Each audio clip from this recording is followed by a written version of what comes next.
Glory be to God. Hallelujah. आमेन। परमेश्वर का नाम का धन्यवाद हो। ഈ അനുഗ്രഹിക്കപ്പെട്ട നല്ല പ്രഭാതത്തിനായി കർത്താവിനെ സ്തോത്രം ചെയ്യുന്നു. इस सुंदर आशीषदायक सुबह समय के लिए मैं परमेश्वर को धन्यवाद देता हूँ। ഇന്ന് പകലിലും കർത്താവിനെ ആരാധിപ്പാൻ, കർത്താവിനെ സ്തോത്രം ചെയ്യുവാൻ ദൈവം നൽകിയ നല്ല അവസരത്തിനായി യേശുവിനെ മഹത്വം. आज सुबह के समय पर परमेश्वर की धन्यवाद और स्तुति करने के लिए परमेश्वर जो अवसर दे, मैं प्रभु को धन्यवाद देता हूँ। ആമേൻ. നമ്മൾ പാട്ടുപാടി ദൈവത്തെ ആരാധിച്ചതുപോലെ കരങ്ങളെ ഉയർത്തി അമ്മേ ഞാൻ ദൈവത്തെ ആരാധിക്കുന്നു, ദൈവത്തെ ബോധപ്പെടുന്നു. കാരണം അവൻ സ്തുതികൾക്കും ആരാധനയ്ക്കും യോഗ്യനാണ്, എന്നെ ജയോത്സവമായി നടത്തുന്ന ദൈവമാണ്. जैसे हमने गीत में गाकर परमेश्वर को धन्यवाद किया कि हम अपने हाथ को उठाकर परमेश्वर को धन्यवाद देते हैं, क्योंकि सारा स्तुति प्रशंसा का योग्य परमेश्वर है वो। ഇന്ന് പകലിലും നമ്മെ ജയോത്സവമായി നടത്തുവാൻ കഴിവുള്ള ദൈവമാണ് എന്നെ നടത്തുന്നത്. അവൻ എന്റെ കരത്തെ പിടിച്ചിട്ടുണ്ട്. യേശു പറഞ്ഞു, ഞാൻ നിന്നെ ഒരു നാളും അനാഥരായി വിടുകയില്ല. आज भी हमारे हाथ को थामकर जीवन दोखरा में चलाना परमेश्वर हमारे साथ है, और प्रभु कहता है कि मैं तुझे कभी अनाथ नहीं छोड़ूंगा। എന്റെ ഹൃദയത്തിനകത്ത് പരിശുദ്ധാത്മാവ് ഇന്ന് പകലിൽ ഒരു വചനം നൽകി. आज सुबह के समय पर पवित्र आत्मा ने मेरे हृदय के अंदर वचन को दिया है, ഞാൻ വിശ്വസിക്കുന്ന ഈ വചനം നിങ്ങളെ ജീവിപ്പിക്കും. और मैं विश्वास करता हूं कि वचन के द्वारा आपको जीवित किया जाएगा। ഈ വചനത്തിനകത്തുള്ള ദൈവിക സമർത്ഥി നിങ്ങളുടെ ജീവിതത്തിൽ, നിങ്ങളുടെ ഭവനത്തിൽ വെളിപ്പെടും. और ये वचन में जो सामर्थ्य है, उस सामर्थ्य आपके जीवन के अंदर, आपके परिवार के अंदर, आपके घर के अंदर प्रकट होगा। നിരാശയുടെ മേഖലകളിൽ, ഇല്ലായ്മകളുടെ മേഖലകളിലകത്ത് ജയത്തിന്റെ ഒരു തൃപ്തി പരിശുദ്ധാത്മാവ് തന്റെ ജീവിതത്തെ, തന്റെ ജനത്തിന്റെ ജീവിതത്തിൽ കൽപ്പിക്കാൻ പോവുകയാണ്. और देखते हैं कि जहां पर हम दुखी है, निराशा है, कंगालपन है, उस सारे अवस्था के अंदर इस वचन के द्वारा परमेश्वर आपके जीवन में समृद्धि और भरपूरी देने जा रहा है। ഫിലിപ്പിയർക്ക് എഴുതിയ ലേഖനം 4-ാം അധ്യായം 19-ാമത്തെ വാക്യം ഒന്ന് വായിക്കുവാനായി ആഗ്രഹിക്കുന്നു. फिलिपियों के पत्री 4 अध्याय उसका 19 वचन को पढ़ने के लिए चाहता हूं। എന്റെ ദൈവമോ നിങ്ങളുടെ ബുദ്ധിമുട്ടൊക്കെയും മഹത്വത്തോടെ തന്റെ ധനത്തിനൊത്തവണ്ണം ക്രിസ്തുയേശുവിൽ പൂർണ്ണമായി തീർത്തു തരും. प्रभु का वचन कहता है कि हमारे परमेश्वर जो है हमारे सारी जरूरतों को उसके स्वर्ग की धन के अनुसार हमारे जीवन में सब कुछ पूरा कर देगा। ഇവിടെ പറഞ്ഞിരിക്കുന്ന ഒന്ന്, നിങ്ങളുടെ ബുദ്ധിമുട്ട് ഒക്കെ, हमारे सारे जरूरतों को, കുറച്ചല്ല, ബുദ്ധിമുട്ടൊക്കെ, സകലവും, സകലവും, जो भी हमारी जरूरत है, छोटा नहीं परंतु संपूर्ण सारी जरूरत को परमेश्वर पूरा करेगा। ഇനി നമ്മുടെ ബുദ്ധിമുട്ട് എങ്ങനെയാ കർത്താവ് മാറ്റുന്നതെന്നറിയോ? और हमारी जरूरत को परमेश्वर किस तरह उसको पूरा करेंगे, हटा देंगे। ഒന്നാമത്തെ അതിന്റെ രീതി, ഫസ്റ്റ് സ്റ്റെപ്പ് എന്ന് പറഞ്ഞാൽ മഹത്വത്തോടെ. और पहला उसका कदम इस तरह देखेंगे कि उसके महिमा के अनुसार, എങ്ങനെയെങ്കിലും അല്ല, മഹത്വത്തോടെ. और किसी भी तरह नहीं परंतु महिमा के अनुसार किया जाएगा। സെക്കൻഡ് ബെസ്റ്റ് നൽകിയല്ല, തന്റെ മഹത്വത്തിനൊത്തോണം നൽകി. और किसी भी तरह कुछ देकर नहीं परंतु उसके महिमा के अनुसार हमें देखकर, എന്റെ സാഹചര്യത്തിനൊത്തവണ്ണമല്ല, തന്റെ മഹത്വത്തിനൊത്തവണ്ണം. और मेरे हिसाब से नहीं उसके महिमा के अनुसार मुझे दिया जाएगा। എന്റെ സേവിങ്ങിനൊത്തവണ്ണമല്ല, തന്റെ മഹത്വത്തിനൊത്തവണ്ണം. मेरे खाते में जिस तरह मैं बचत करता हूं उसके अनुसार नहीं परंतु उसके महिमा के अनुसार मुझे दिया जाएगा। എന്റെ അനുഭവത്തിനോ എന്റെ ക്വാളിഫിക്കേഷനോ എന്റെ സാധ്യതകൾക്കോ ഒത്തവണ്ണമല്ല, തന്റെ മഹത്വത്തിനൊത്തവണ്ണം. मेरे योग्यता के अनुसार, मेरे शिक्षण के अनुसार, मेरे संपत्ति के अनुसार नहीं परंतु उसके महिमा के अनुसार मुझे दिया जाएगा। തീർന്നില്ല. രണ്ടാമത് പറഞ്ഞിരിക്കുന്നു മഹത്വത്തോടെ തന്റെ ധനത്തിനൊത്തവണ്ണം, और उसके धन के अनुसार वहां पर कहते हैं। ഒന്ന് മഹത്വം, രണ്ട് ധനം. उसका महिमा, दूसरा उसका धन के अनुसार। സോ നമ്മുടെ പ്ലാനും നമ്മുടെ അനുഭവവും നമ്മുടെ സാധ്യതകളും നമ്മുടെ ഇഷ്ടങ്ങളും അല്ല. വചനം പറഞ്ഞിരിക്കുന്നു തന്റെ മഹത്വത്തിനൊത്തവണ്ണം, തന്റെ ധനത്തിനൊത്തവണ്ണം ക്രിസ്തുയേശുവിൽ. ഇവിടെ നിറവുണ്ടാകുന്നത് ക്രിസ്തുയേശുവിലാണ്. और हम देखते हैं कि हमारी योग्यता, हमारे संपत्ति, हमारे धन, हमारे पास जो कुछ है उसके अनुसार नहीं परंतु उसके महिमा के अनुसार, उसके धन के अंदर प्रभु यीशु मसीह में उसके नाम पर हमें दिया जाएगा। അവിടെയാണ് ആ വേർഡാണ് ഏറ്റവും ഇമ്പോർട്ടന്റ്. ചുമ്മാ और वही തന്റെ മഹത്വത്തിനൊത്തവണ്ണം, തന്റെ ധനത്തിനൊത്തവണ്ണം എന്ന് പറഞ്ഞു വിടുവല്ലേ. ക്രിസ്തുയേശുവിൽ നീ അനുഗ്രഹിക്കപ്പെട്ടിരിക്കുകയാണ്. और हम देखते हैं कि उसके धन के अनुसार, उसके महिमा के अनुसार केवल ऐसा बोलकर छोड़ नहीं देना, पर यीशु मसीह पर हमें उस सारे आशीष मिला जाएंगे। ഞാൻ ഈ പറഞ്ഞു വന്നത്, പുതിയ സൃഷ്ടിയായി ഞാൻ മാറുകയല്ല, എന്നെ മാറ്റിയതിനെ പറ്റിയുള്ള വെളിപ്പാട് ഞാൻ ജീവിക്കുകയാണ്. और मैं नया सृष्टि प्रतिदिन हो रहा नहीं, परंतु नया सृष्टि परमेश्वर ने मुझे बजाया उस प्रकटीकरण, उस जानकारी के अंदर जीवन बिताने के लिए प्रभु हमें प्रतिदिन सिखा रहा है। വീണ്ടും ഞാൻ പ്രാർത്ഥിച്ച് പുതിയ സൃഷ്ടിയായി മാറുകയല്ല, എന്നെ കൃപയാൽ പുതിയ സൃഷ്ടിയാക്കി ദൈവം മാറ്റിയതിൽ ഞാൻ വാഴുവാൻ, ജീവിക്കുവാൻ, വെളിപ്പെട്ടു വരുവാൻ എന്റെ കണ്ണുകൾ ഓരോ ദിവസവും വചനത്താൽ തുറക്കപ്പെടുകയാണ്. और हम देखते कि नया सृष्टि बनाने के लिए नहीं, परंतु प्रभु ने हमें नया सृष्टि बना दिया, इसलिए उस नया सृष्टि के प्रकटीकरण में, उस नया सृष्टि की जानकारी में, उस नया सृष्टि के अधिकार में जीवन बिताने के लिए प्रतिदिन प्रभु हमें सहायता करने के लिए हम प्रार्थना कर रहे हैं. ഈ വചനത്തിൽ ഈ വാക്കുകൾ നമ്മൾ അടിവരയിട്ട് ആമേൻ പറയണം. और इस वचन को उसके अंदर हम उसको मुख्यतः प्रधान तत्व को देखकर उस वचन के साथ हमें आमीन बोलना है. നിനക്ക് ബുദ്ധിമുട്ടുണ്ടോ? आपके पास कोई कंगाल कारण है या आपके पास कोई जरूरत की बात है? ഒന്നും ഇല്ല എന്ന് പറയുന്നു. आप कहते हैं कि मैं तो कंगाल हूं, मेरे पास कुछ नहीं है. തന്റെ മഹത്വത്തെ നിന്റെ ജീവിതത്തിൽ വെളിപ്പെടുത്തുവാൻ ശക്തിയുള്ള ദൈവം. और परमेश्वर जो जिसके सामर्थ्य के द्वारा उसकी महिमा आपके जीवन में प्रकट कर सकता है. ഇവിടെ എനിക്ക് ഇഷ്ടപ്പെട്ടത് തന്റെ മഹത്വത്തെ നിന്റെ ആഗ്രഹത്തിനൊത്തവണ്ണമല്ല, തന്റെ മഹത്വത്തെ തന്റെ സ്റ്റാൻഡേർഡിൽ, തന്റെ കഴിവിനൊത്തവണ്ണം, തന്റെ മഹത്വത്തിന്റെ പ്രഭാവത്തിൽ തന്നെ എന്ന് പറഞ്ഞാൽ നമുക്ക് കോംപ്രഹെൻഡ് ചെയ്യാൻ പറ്റാത്തത്, ഓ ജീസസ്, എനിക്കത് ഉൾക്കൊള്ളാൻ പറ്റാത്തത്, എനിക്ക് ചിന്തിക്കാൻ പറ്റാത്തത്, എനിക്കതിനെ കൺസോളിഡേറ്റ് ചെയ്യാൻ പറ്റാത്ത തലത്തിൽ പരിശുദ്ധാത്മാവിന്റെ കരം എന്റെ മേൽ വെളിപ്പെടുത്തുവാൻ ക്രിസ്തു യേശുവിൽ ഇടയായിത്തീരും.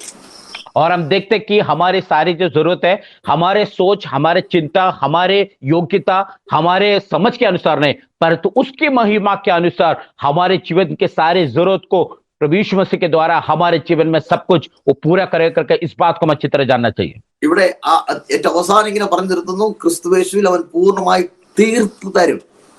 और प्रभु यीशु मसीह में सब कुछ पूर्ण कर या संपूर्णता पे लाकर लाएगा. എന്തുവാ അതിന്റെ അർത്ഥം? തീർത്തു തരും എന്ന് പറഞ്ഞ എന്റെ അർത്ഥം എന്തുവാ? और उसका मतलब क्या है कि संपूर्ण करेगा, मतलब क्या है वो? ഇന്നത്തെ ദിവസം നമ്മളിപ്പോ ആർക്കെങ്കിലും ഹെൽപ്പ് ചെയ്ത് കഴിഞ്ഞാൽ ഒരു ദിവസത്തെ ഹെൽപ്പ് ചെയ്യാൻ പറ്റും, പോട്ടെ 2 ആഴ്ചത്തെ ഹെൽപ്പ് ചെയ്യാൻ പറ്റും, 1 മാസത്തെ ഹെൽപ്പ് ചെയ്യാൻ പറ്റും, ഇത്രേ പറ്റത്തുള്ളൂ. अगर हम किसी को कहते हैं कि हम आपको मदद करेंगे तो कहते कि आज का दिन मदद करेंगे, 1 हफ्ते का या 1 महीने का मदद हम ज्यादा से ज्यादा किसी को कर सकते हैं. നമ്മൾ കുറച്ച് എന്തെങ്കിലുമൊക്കെ ആരോഗ്യം സഹായിക്കാൻ, അല്ലെങ്കിൽ നമ്മൾ തന്നെ സഹായിക്കാൻ ലിമിറ്റേഷൻസ് ഉണ്ട്. और हम किसी को अगर सहायता करना है चाहते हैं तो हम किसी को सहायता करने के लिए एक सीमा होती है, एक सीमा के बढ़ कर हम कुछ नहीं कर पाते हो. കർത്താവ് പറയുക പൂർണ്ണമായി തീർത്തിട്ടേ പിന്നെ സംസാരമുള്ളൂ. और परमेश्वर कहता है कि मैं संपूर्ण करने के बाद ही फिर मैं आगे कुछ कहने के लिए चाहता हूं. കർത്താവ് തൊട്ടാൽ പൂർണ്ണമായി തീർത്തു തരും. हमें परमेश्वर यदि किसी को छूता है तो संपूर्ण रीति में उसको पूरा कर वो देता है. ഇതിനകത്ത് എനിക്ക് മനസ്സിലായി, വീണ്ടും നിനക്ക് തൃപ്തി ഇല്ലാതെ വിധത്തിൽ, അല്ലെങ്കിൽ വീണ്ടും നിനക്ക് നഷ്ടമുണ്ടാവുന്ന രീതിയിൽ, വീണ്ടും നിനക്ക് നമ്മുടെ ജീവിതത്തിൽ എന്താ പറയാ നിരാശയോ അല്ലെങ്കിൽ ഇല്ലായ്മകളോ ഉണ്ടാകുന്ന വിധത്തിൽ പിശാച് പ്ലാൻ ചെയ്യുന്നു എന്ന് പറയുന്നതിനെ പോലും പൂർത്തിയാക്കി തന്നിട്ട് പിന്നെ സംസാരമുള്ള ദൈവത്തിന്. और परमेश्वर वहां पर कहता है कि जो अपने जीवन में परमेश्वर ने जो दिया है वो फिर से कभी कंगाल, कभी कमी किसी बात की घटी होने नहीं देगा. अगर शैतान भी कहता है ना उसके जीवन में कमी को लाऊंगा, वो सारे बात को हटाकर संपूर्ण पूरी तरह भरपूरी के साथ देने वाला परमेश्वर हमारे परमेश्वर से कहता है. ഇന്ന് പകൽക്കാലം ആ വേർഡ് നിങ്ങൾ നോക്കി ഞാൻ പ്രഖ്യാപിക്കുന്നു. और उस शब्द को आज आपके जीवन में मैं देखकर मैं उसको घोषित करता हूँ, भविष्यवाणी के द्वारा कहता हूँ. ഇത്രയും കടമുണ്ട് ബ്രദറെ, അതിൽ ഇത്രയും ദൈവം നൽകിയെന്നല്ല, ഇത്രയും ഉണ്ടായിരുന്നു ബ്രദറെ, ഇത്രയും നൽകി, ഇനി സമർത്ഥ്യമുണ്ട് ജനത്തിന് കൊടുക്കാൻ. ഞാൻ വായ്പ വാങ്ങുകയല്ല, ഞാൻ കൊടുക്കുന്നവനായി തീരാൻ പോവുകയാണ്. और लोग बोलेंगे कि प्रभु के दास, मेरे पास जो कुछ कर्ज था उसका थोड़ा सा कर्ज मैंने मिटाने के लिए प्रभु ने शायद ऐसा नहीं, परंतु जो आपका कर्ज, संपूर्ण कर्ज को पूरा कर आपके पास और भरपूर से देकर अब और कर्ज लेने वाला नहीं परंतु देने वाला होकर प्रभु आपका आशीष करने वाला दिन आपके निकट आया है. നിങ്ങളുടെ ഭവനത്തിൽ കളപ്പുരകൾ നന്മ കൊണ്ട് നിറയും, സമർത്ഥ്യം കൊണ്ട് നിറയും. അനുബ്രദർ, ഇത് എങ്ങനെ പറയാൻ പറ്റും? ഈ സമയത്തേ പറയാൻ പറ്റൂ. കാരണം നമ്മുടെ ബുദ്ധിമുട്ടിനെ മാറ്റുന്ന ദൈവത്തിന് ബുദ്ധിമുട്ടില്ല. നിന്റെ കണ്ണുനീര് തുടയ്ക്കുന്ന ദൈവത്തിന് കണ്ണുനീരില്ല. നിന്റെ കണ്ണുനീരിനെ ജയോത്സവമായി, ഹല്ലേലൂയ, അത്ഭുതകരമായി മാറ്റുവാൻ യേശുവിന് കഴിയും. ക്രിസ്തു യേശുവിൽ നീ അത് പ്രാപിച്ചിരിക്കും. और हम देखते हैं कि अब बोलेंगे कि अभी तो इस समय पर कैसे इस शब्द को बोल सकते हैं, लेकिन मैं एक बात आपको कहना चाहता हूं कि हमारे परमेश्वर के लिए कोई भी आमेन। बात असंभव नहीं है। हमारे सीमा से बढ़कर कार्य करना परमेश्वर है। हालेलुया। हमारे कंगालपन, हम कंगाल है लेकिन वो कंगाल नहीं है। हम आंसू में रोते हैं लेकिन वो रोने वाला परमेश्वर है। हमें प्रतिदिन उसकी महिमा के अनुसार चलाने वाला हमारा जीवित परमेश्वर कर कर इस बात को आपका अच्छी तरह जानना चाहिए। ഇസ്ഹാക്കിന്റെ കാലത്ത് ദേശത്ത് ക്ഷാമം ഉണ്ടായി. इसहाक के समय पर देश पर अकाल आया ഇസ്ഹാക്കിനോട് ദൈവം പറഞ്ഞു, നീ ക്ഷാമകാലത്ത് വിതച്ചോ. और इसहाक से परमेश्वर कहता है कि तू अकाल के समय पर भी बोले। ജനമെല്ലാം പറഞ്ഞു, മഠേത്തരം കാണിക്കരുത്, യൂസ് യുവർ ബ്രെയിൻസ്. सारे लोगों ने इसहाक से कहा कि तू पागलपन मत कर, अपने दिमाग को वापस इस्तेमाल कर। ഇസ്ഹാക്ക് പറഞ്ഞു, പറഞ്ഞത് ദൈവമാണ്, സോ ഞാൻ വിതയ്ക്കുന്നത് പറഞ്ഞ ദൈവത്തിന്റെ മഹത്വത്തിലാണ്. और इसहाक ने कहा कि ये जो शब्द मुझे परमेश्वर ने कहा कि बी बोने के लिए, इसके लिए जो मैं बी बोता हूं, परमेश्वर की महिमा के ऊपर मैं उस बी को बो रहा हूं। വാക്ക് പറഞ്ഞവൻ എന്നെ ജയോത്സവമായി നടത്തിയിരിക്കും. वहां पर कहता है कि जो मुझे वायदा किया परमेश्वर मुझे जीवंत होकर मुझे चलाने वाला प्रभु है वो। പകലിൽ ആരോടാണ് ദൈവാത്മാവ് ഇടപെടുന്നത് എനിക്കറിയത്തില്ല. പക്ഷെ ഇന്ന് പകലിൽ ഈ വചനം ആരെയൊക്കെ വിടുവിക്കുന്നുണ്ട്. ജയോത്സവമായി ദൈവം നിന്നെ നടത്തിയിരിക്കുന്നു. നിന്റെ ഞെരുക്കത്തിന്റെ അനുഭവത്തിൽ, നിന്റെ വേദനയുടെ സമയത്ത്, നിന്റെ ജീവിതത്തിൽ ക്ഷാമത്തിന്റെ കാലത്ത്, നിന്റെ ജീവിതത്തിൽ എല്ലാം ശൂന്യമായി കലം തുറന്നു നോക്കിയാൽ, നിന്റെ സാധ്യതകൾ തുറന്നു നോക്കിയാൽ ശൂന്യത മാത്രം കാണുന്നു എന്ന് പറയുന്ന സ്ഥലത്ത് ക്രിസ്തുവേശുവിൽ തന്റെ മഹത്വത്തിനൊത്തവണ്ണം, തന്റെ ധനത്തിനൊത്തവണ്ണം പൂർണ്ണമായി നിറവേറപ്പെടാൻ പോവുകയാണ്.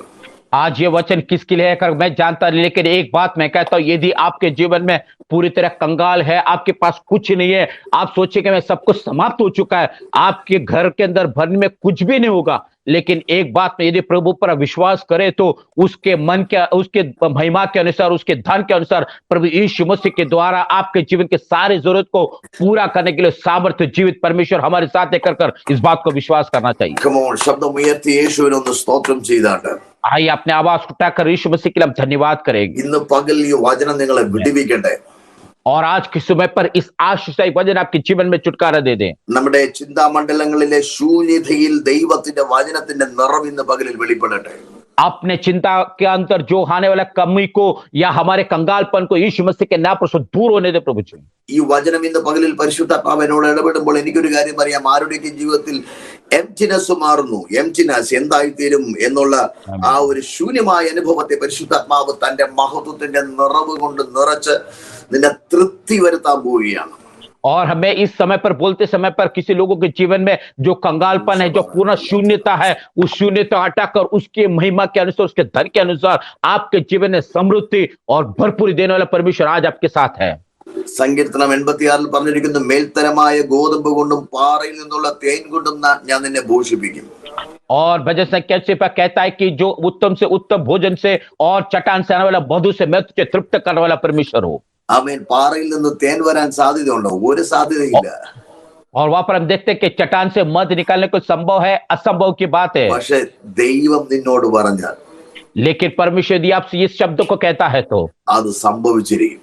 वो परमेश्वर उसी शब्द को उसी समय में पूरा करने वाला है। എന്ന് പറഞ്ഞാൽ പാറയിൽ നിന്ന് വെള്ളം വരുമെന്ന് പറയാൻ സാധ്യതയുണ്ട്. പാറയിൽ നിന്ന് തേൻ വരുന്നത് നടക്കാത്ത കാര്യമാണ്.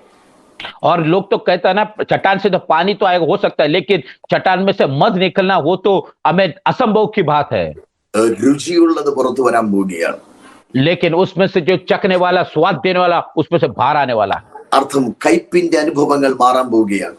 उसका मतलब अपने जीवन जो कड़वाहट की अवस्था को परमेश्वर पूरी तरह बदलने जा रहा है। ഇനി തേനെന്ന് പറയുമ്പോൾ വിലയേറിയത് വരാൻ പോവുകയാണ്. हमें मध का मतलब ऐसे कि उसका मतलब जो बहुमूल्य बात है उसमें से आपको मिलने जा रहा है। കയ്പിന്റെ അനുഭവങ്ങൾ മാറുന്നു, രുചിയുള്ളത് വരുന്നു, വിലയേറിയത് വരാൻ പോവുകയാണ്. और खट्टापन की अवस्था को बदलकर मीठे अवस्था में और बहुमूल्य वस्तु आपके जीवन में प्रभु देने जा रहा है। ഇന്ന് പകലിൽ യേശുവിന്റെ അധികാരമുള്ള നാമത്തിൽ ഈ വചനത്തിന്റെ ശക്തി നിന്റെ ഭവനത്തിനകത്ത് വെളിപ്പെട്ടു വരട്ടെ. और आज सुबह के समय यीशु मसीह के नाम पर इस जो वचन का सामर्थ्य आपके परिवार के अंदर प्रकट होने में चाहता हूँ। ശബ്ദം ഉയർത്തി ഒരു ഹാലലൂയ പറഞ്ഞ കർത്താവേ, നിന്റെ अपने വചനം ഞാൻ आवाज വിശ്വസിക്കുന്നു, ഞാൻ അതിനെ ഏറ്റെടുക്കുന്നു. प्रभु को आवाज उठाकर प्रभु को धन्यवाद करे और कहे कि प्रभु आपका वचन शक्ति है और जीवित है, उस वचन पर मैं विश्वास करता हूँ और आपके वचन के द्वारा सब कुछ संभव है। ആ വചനം എന്നെ ജീവിപ്പിക്കും, ആ വചനം എന്നെ പണിയും. और उस वचन मुझे जीवन देगा, उस वचन तो मुझे दिलेरी हिम्मत देने ആ वाला है। വചനത്തിൽ ഞാൻ ദൈവത്തിൽ നിലനിൽക്കും, കർത്താവിനെ സ്തോത്രം ചെയ്യും. और उस वचन में स्थिर रहकर परमेश्वर के नाम को मैं महिमा करूंगा। സങ്കീർത്തനം 34:10 പറഞ്ഞിരിക്കുന്നു, ബാലസിംഹങ്ങളും ഇര കിട്ടാതെ വിശന്നിരിക്കും, യഹോവ അന്വേഷിക്കുന്നവർക്ക് ഒരു നന്മയ്ക്കും കുറവില്ല. भजन से 34 के 10 वचन में कहता है कि यदि सिंह के भूखे बच्चे भूखे रहेंगे, लेकिन प्रभु को खोज करने वाले के जीवन में किसी बात की कमी नहीं होगी। ദേശത്തിൽ ക്ഷാമം വന്നപ്പോ ബൈബിൾ പറഞ്ഞിരിക്കുന്നു, ആമേൻ, ഏലിയാവിനെ കർത്താവ് കെരീത്ത് തോട്ടിനരികെ നിർത്തി പോഷിപ്പിക്കാൻ ഇടയായി തീർന്നു. और हम देखते हैं कि देश में अकाल है, लेकिन एलिय्याह को परमेश्वर ने इस केरीत नदी के किनारे बिठाकर वापस उसकी जीवन के सारी जरूरत को उस समय पर पूरा कर दिया। ബൈബിൾ പറഞ്ഞിരിക്കുന്നു, കെരീത്ത് തോട്ടിലെ വെള്ളം വറ്റി. वहां पर देखते हैं कि केरीत की नदी की जो पानी पूरी तरह सूख गया था, അപ്പോൾ കാക്കയുടെ വരവും നിന്നു. और उस समय पर कौवा का आना भी वहां पर रुक गया। ഒന്നാമത് ശ്രദ്ധിക്കണം, നാച്ചുറൽ റിസോഴ്സ് വറ്റി. और वहां पर देखते हैं कि जो संसारिक रीति में जो सोता खुलता है, वो सोता वहां पर बंद हुआ। സൂപ്പർ നാച്ചുറലി ദൈവം തുറന്ന പ്രൊവിഷനും അവിടെ സ്റ്റോപ്പായതല്ല. നാച്ചുറൽ റിസോഴ്സ് അവിടെ വറ്റിയപ്പോൾ പിന്നെ സൂപ്പർ നാച്ചുറൽ കൊടുത്ത് അവിടെ നിർത്തുകയല്ലേ. കർത്താവ് പറയാ, അതിനേക്കാളും സൂപ്പർ നാച്ചുറൽ തരാൻ എനിക്ക് പറ്റും. और देखते कि निसर्ग की जो सोता जो पर बंद होता है, उससे बढ़कर एक अलौकिक सामर्थ्य के द्वारा मैं तुझे पालन पोषण कर सकते, इस बात को दिखाने के लिए वहां पर परमेश्वर कार्य करता है। ബൈബിൾ പറഞ്ഞിരിക്കുന്നു, ഏലിയാവിനെ കർത്താവ് സറാഫാത്തിലെ വിധവയുടെ ഭവനത്തിൽ കൊണ്ടുപോയി പോഷിപ്പിക്കാനിടയായി. और परमेश्वर के वचन में कहता है कि एलिय्याह को साराफात के विधवा के पास लेकर जाकर एलिय्याह को परमेश्वर तृप्त किया जाता है। ഇന്ന് പകൽ ദൈവാത്മാവ് പറയുന്നു, നാച്ചുറൽ റിസോഴ്സസ് വറ്റിയാലും സൂപ്പർ നാച്ചുറൽ റിസോഴ്സസ് നിനക്ക് വേണ്ടി വറ്റാത്തത് തുറക്കാൻ നിന്റെ അപ്പൻ മതിയായവനാണ്. और आज सुबह के समय पर मैं इस बात को अपने सन निसर्ग की जो सोता आपके जीवन में यदि बंद हुआ, तो भी एक अलौकिक सोता आपके जीवन में खोलकर आपके संपूर्ण जीवन में आपको तृप्त करने के लिए आज भी मेरे खुदा जीवित है करके इस बात को विश्वास करना चाहिए। ദൈവം തുറന്നാൽ അത് അടയത്തില്ല. यदि परमेश्वर ने कुछ बात को खोला तो कभी बंद नहीं होगा वो। ഈ വചനം മറന്നു പോകരുതേ. കർത്താവ് ഇന്ന് പകൽ നമ്മോട് സംസാരിച്ച വചനം അത് അങ്ങനെ തന്നെ നിന്റെ മേൽ നിറവേറുകയാണ്. आज सुबह जो प्रभु ने कहा वचन भूल नहीं जाना, उस वचन उसी अनुसार आपके जीवन में प्रभु पूरा करेगा। തന്റെ മഹത്വത്തിനൊത്തവണ്ണം, उसके महिमा के अनुसार, തന്റെ ധനത്തിനൊത്തവണ്ണം, और उसके धन के अनुसार ക്രിസ്തു യേശുവിൽ प्रभु यीशु मसीह के द्वारा പൂർണ്ണമായി നിറവേറ്റി തരും. पूरी तरह आपके जीवन में संपूर्ण करके देगा। ഇന്ന് പകലിൽ പരിശുദ്ധാത്മാവ് പറയുന്നു, ഞാൻ നിന്നെ തൃപ്തനാക്കി തീർക്കും. आमीन। आज सुबह पवित्र आत्मा कहते हैं कि मैं तुझे तृप्त करने वाला परमेश्वर हूँ, നിനക്ക് തൃപ്തി ഉണ്ടാകാൻ പോവുകയാണ്. और आपके जीवन में संपूर्णता लाने वाला परमेश्वर है वो। കണ്ണുകളടയ്ക്കാൻ നമുക്ക് പ്രാർത്ഥിക്കാം. आइए अपने आंखों को बंद करें, प्रार्थना करें। യേശുവേ, അങ്ങേക്ക് ഞങ്ങളോടുള്ള കൺസേണിനായി, ഞങ്ങളെ കുറിച്ചുള്ള അവിടുത്തെ ഇഷ്ടത്തിനായി, സ്നേഹത്തിനായി നന്ദി പറയുന്നു. प्रभु आपने हम पर जो ख्याल रखते हैं, हम पर जो चिंता करता है, उसके लिए हम आप धन्यवाद करते हैं। प्रभु അങ്ങ് ഞങ്ങൾക്ക് വേണ്ടി കരുതുന്ന പിതാവാകിയാൽ സ്തോത്രം. आप हमारे लिए सब कुछ इंतजाम करने वाला, प्रबंध करने वाला परमेश्वर है, इसलिए हम आपको धन्यवाद करते हैं। ആകാശത്തിലെ പറവുകൾ നോക്കുവിൻ, അവ കളപ്പുരയിൽ ഒന്നും സൂക്ഷിച്ചു വെക്കുന്നില്ലെങ്കിലും ദൈവം അവയെ കരുതുന്നു. आपके वचन में कहता है कि प्रभु आकाश के पक्षी को देखो, वो ना बोते हैं ना कांपते हैं, लेकिन आप उन्हें चलाता है, इसलिए हम आपको धन्यवाद करते हैं। प्रभु जी, വചനം വായിക്കുന്ന പോലെ അവയെ പോറ്റുന്നുവെങ്കിൽ ഞങ്ങളെ എത്രയധികം നടത്തുവാൻ യേശു ശക്തനെന്ന് ഞങ്ങൾ ക്രിസ്തുവിൽ തിരിച്ചറിയുകയാണ്. और प्रभु यदि उसको उस चिड़िया को, उस जो पक्षियों का आप संभाल सकते हैं, तो हमें और कितना अधिक आप ख्याल रखते हैं, संभालने वाला कर इस बात को विश्वास करते हैं, आपका हिम्मत रखते हैं। प्रभु ഇന്ന് പകൽക്കാലം പുറത്തു പറയാൻ പറ്റുന്നില്ല, പക്ഷെ ഞെരുക്കമുണ്ടെന്ന് പറയുന്നവരും യേശുവിന്റെ അധികാരമുള്ള നാമത്തിൽ ദൈവവചനത്തിന്റെ ശക്തിയാൽ സ്വതന്ത്രരാകട്ടെ. प्रभु जी, जो कहते मन में बोलते हैं कि मैं कंगाल हूं, लेकिन बाहर किसी को बोल नहीं सकता, ऐसे अवस्था में जीवन बीता लोगों के जीवन में कहता है कि प्रभु आपके आत्मा महिमा के अनुसार उनके जीवन में संपूर्णता और भरपूरी देने के लिए प्रार्थना करते हैं। प्रभु जी, മഹത്വം അങ്ങേക്ക് യേശുവിന്റെ നാമത്തിൽ തന്നെ. ആമേൻ. सारा आदर महिमा प्रभु आपको देते हैं, यीशु मसीह के नाम से प्रार्थना करते पिता, आमेन आमेन। God bless you. You are blessed. Amen. You are being provided supernaturally by God. प्रभु आपको आशीष दे, आप आशीषदायक, तो प्रभु सारे उसकी महिमा से आपके जीवन की सारी जरूरत को पूरा करें। We praise your name. Thank you, Holy Spirit. Oh, yes, Lord. Jai Jai God. जय जयकार तूने मेरे लिए क्या कुछ ना किया। जय जयकार जय जयकार तूने मेरे लिए क्या कुछ ना किया। तूने मेरे लिए क्या कुछ ना किया।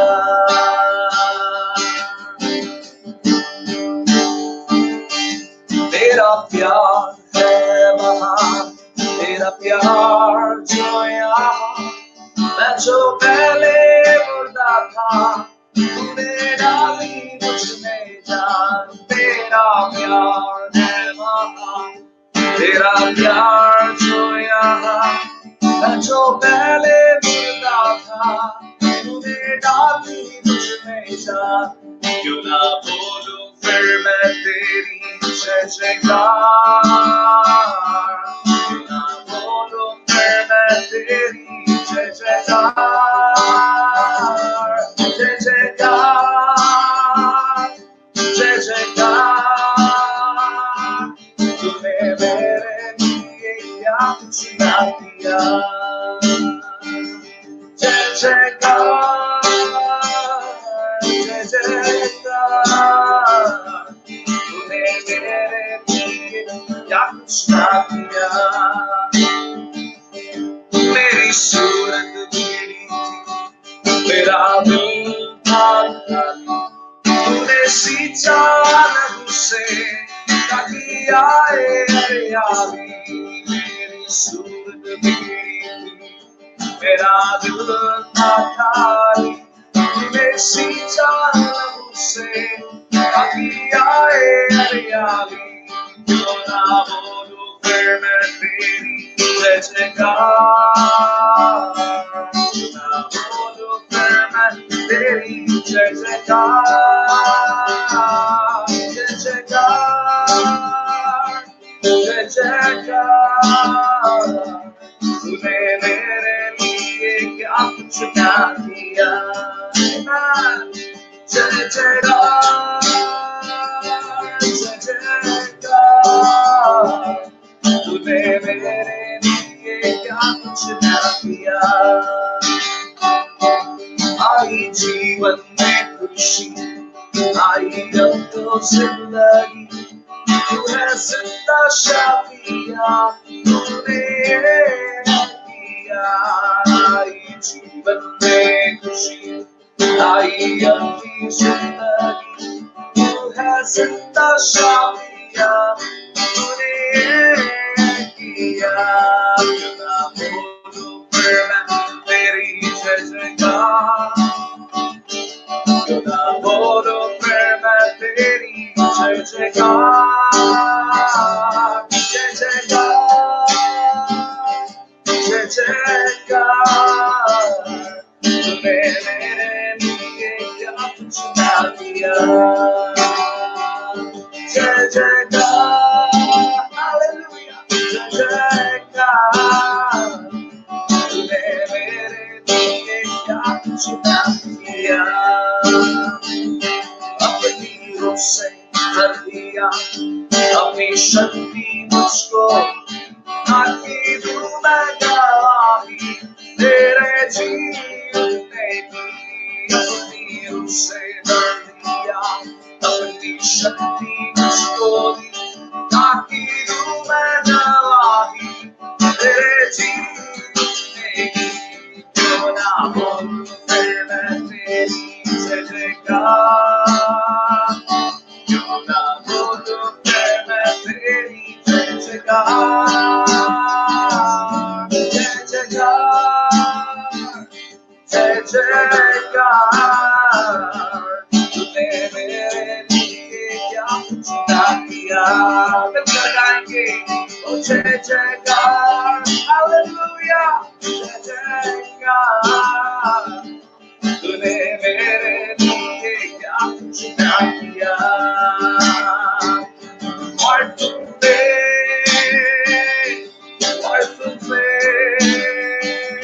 जीवन नल्गी वे निरुत्ता करतरे। വാഴ്ത്തുന്നേ വാഴ്ത്തുന്നേ ശിവം നൽകി തേടുന്ന കർത്തനേ.